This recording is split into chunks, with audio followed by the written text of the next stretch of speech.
Bukas daw sa posibilidad ang Maute Group na pakawalan na ang kanilang mga bihag, pero ang kapalit, ang mga magulang at kaanak ng Maute Brothers na inaresto ng mga otoridad. Wala naman daw balak na makipagnegosasyon ng mga otoridad sa mga terorista. Nalaman din ng mga otoridad na nagbabayad di umano ang Maute ng mga taga-suporta nito para makatakas sila mula sa Marawi. At live mula sa Iligan City, may report si Chino Gaston. Chino? Cedric, nababahala ang militar at maging ang provincial government tungkol dito sa mga lumalabas na kwento ng mga hostages na nakuha nga nito mga nagdaang araw mula sa kamay ng Maute at Abu Sayyaf Group. Tungkol naman dito sa kalagayan ng tinataya o higit kumulang 100 bihag na hawak pa rin ng dalawang grupo dyan sa sentro ng Marawi City.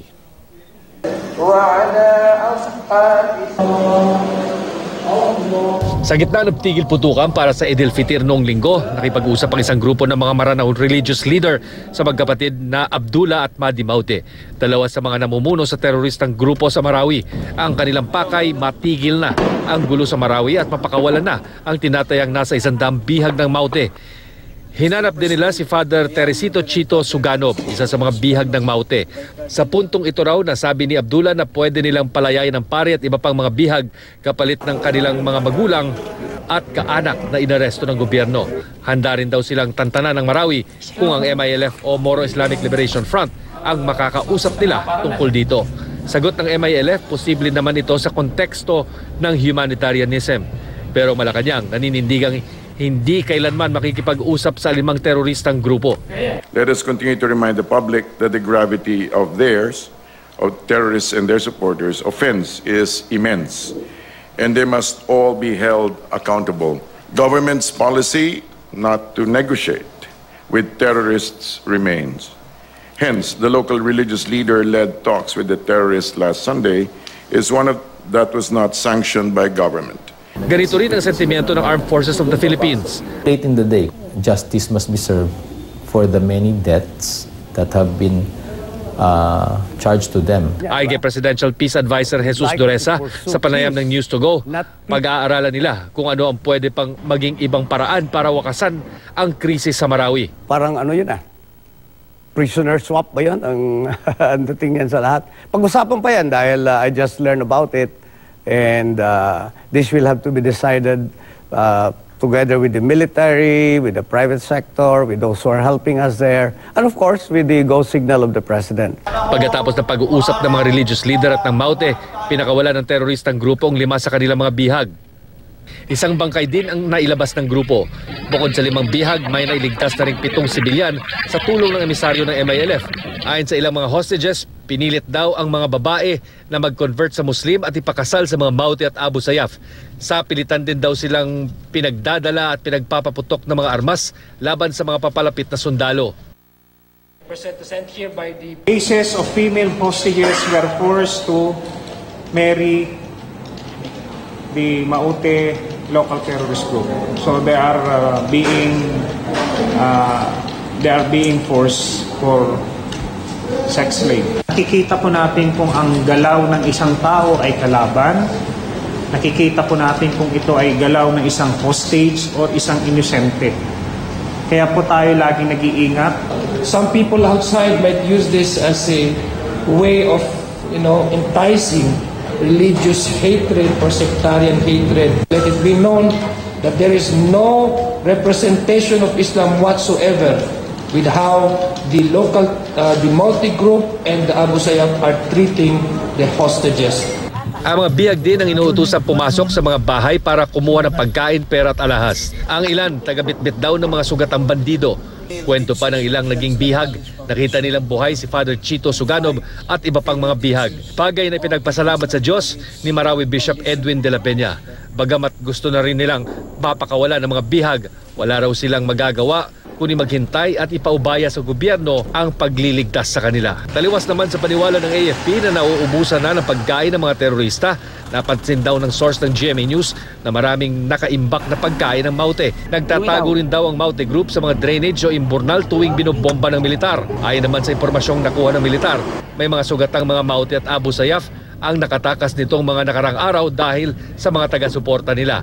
Gamit ang mga bangka, ipinuslit ng isang residente ang 5 sugatang Maute fighters kapalit ng 500 piso kada taong maitatakas. May mga napalubog na rin ng militar na mga bangka na mga papatakas na Maute. Nag-increase tayo ng patrols. Pinalakas po natin yung ating depensa. Hindi lang po doon sa Lake Lanao, kundi yung mga iba't ibang municipalities na nandun.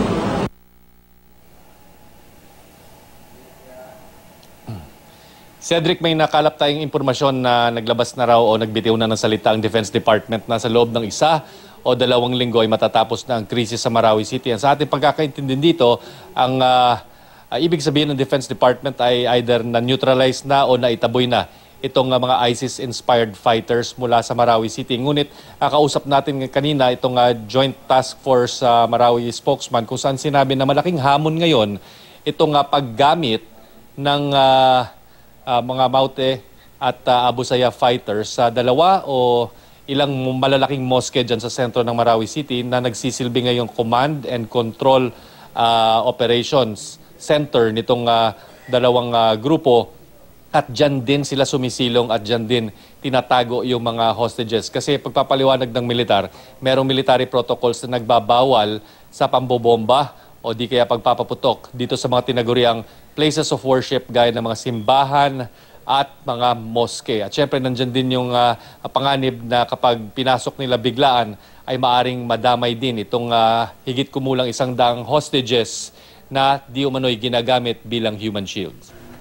Cedric. Yes, Chino, yan din yung itatanong ko kasi naglabas na nga ng statement sa Defense Secretary Lorenzana na ang target nila is before State of the Nation address ni Pangulong Duterte. Ano yung nasa-sense nyo dyan sa ground? Kasi pang ilan na rin naman na deadline na nasiseto, if you can call it a deadline. Ano? So ano yung sinasabi dyan ng yung mga tao sa ground na nakakausap nyo dyan sa Marawi City, Chino? Alam mo, Cedric, kausap natin mismo yung mga sundalo na nagmumula dyan sa loob ng bakbakan, yung sa sentro ng Marawi City, kung saan portions ng 4 na barangay ngayon ay hawak pa rin ng grupo. At ang kanilang sinasabi, makapal pa rin daw ang puwersa nitong 2 grupo, ng mga ISIS-inspired fighters. At dinig din natin, habang tayo'y nagko-cover doon o tayo'y nasa Kapitolyo lamang, dinig natin yung palitan ng putok na napakatindi. Lalong-lalo na habang papalapit itong tanghali. Kaya't sa ating pagtataya ay maaring pwede pa rin makuha nga o makamit nitong mga sundalo itong parang deadline na itinakda ng Defense Department. Pero kung pagbabatayan din itong mga naglalabasang pahayag ng mga emisaryo na mismong nakapasok doon sa Command and Control Center ng Maute ay tila medyo may puwersa pa ito, at sinasabi nga kung tama yung sinabi ng emisaryo ay parang relax pa, high moral pa itong mga ISIS-inspired fighters, maraming pagkain at handang mamatay daw kung kinakailangan sa kanilang ipinaglalaban. Cedric. Nabanggit mo, Chino, kasi yan yung nababanggit din ng ilang mga sources, yung di umano high moral, yung Maute group. Ano yung sinasabi dyan ngayon ng military dyan sa area, doon sa information na nakakalap natin sa sources na hindi naman talaga sila di umano nauubusan ng pagkain. In fact, yung buong city na walang katao-tao ngayon, solo nila yung mga grocery dyan, yung mga pagkain. And di umano, pati yung mga bala ay hindi sila nauubusan. Ano yung sabi ng military dyan sa Marawi City, Chino?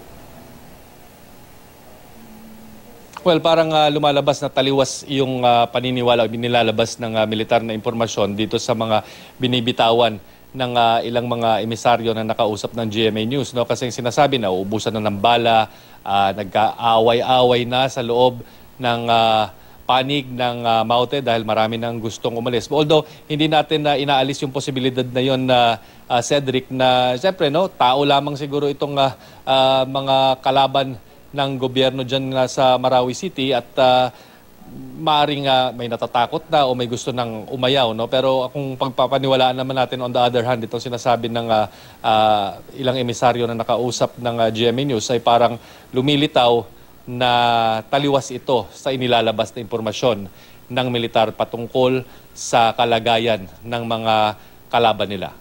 Cedric. Well, kung ano man yung bersyon na tama dyan, isa lang yung sigurado, lahat tayo gustong matapos yung gera dyan sa Marawi City. Maraming salamat at ingat kayo dyan, Chino Gaston.